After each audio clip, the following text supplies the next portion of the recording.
Hello.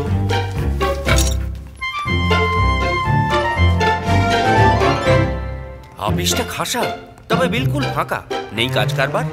Sir, আজ রোববার, এই অফিসেই সমাজিক স্টাফ। আই বাপ, এই পেল্লায় অফিস পুরোটা আমার। হ্যাঁ স্যার। বলো কি গো? ঠিকই বলছি স্যার। আমি আপনার অনুগত দাস, আপনার অল্টার ইগো। লোকে যদি দেখে হয়ে গেছি কোটিপতি রাতারাতি, নির্ঘাত ভাববে করেছি 2 নম্বরই কিংবা ব্যাংক ডাকাতি। আরে স্যার, এসব এখন তুচ্ছ ব্যাপার। ডোন্ট ওয়ারি, খোলা বাজারের যুগে হয়ে গেছে বড়লোক কত আদার ব্যাপারই। ও তাই প্রজ্ঞানদা বলেন 70 আধপেটা খাক নেই ক্ষতি। পৃথিবীর সবচেয়ে ধনীদের তালিকায় স্থান পায় ভারতীয় শিল্পপতি। লিবারাল ইকোনমি, কনজিউমার বুম, পণ্যরতি, চাই হাই জিডিপি, চাই ডেভেলপমেন্ট, চাই দেশের প্রগতি।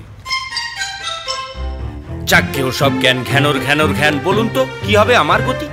অনিল দা, আপনার ফিউচার উজ্জ্বল।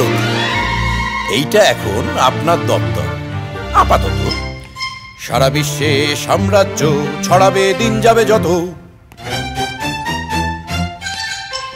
Tokyo, Dubai, new York, Shanghai খুলবেন দপ্তর যেখানেই চাই। টাইম স্কোয়ার হবে হেডকোয়ার্টার। কাজের ফাঁকে যেই পাবেন চান্স, রিল্যাক্স করতে যাবেন সাউথ অফ ফ্রান্স। দাঁড়াও দাঁড়াও বাপু, এ কি স্বপ্ন না সত্যি? 100% সত্যি। আমি আপনার অনুগত দাস, সেই জাদু প্রদীপের দত্তি। রাত দিন 7 দিন রোবট সামিল, করব আপনার হুকুম তামিল। এখানে বসেন সব বোর্ড মেম্বার, আর এটা আপনার চেম্বার।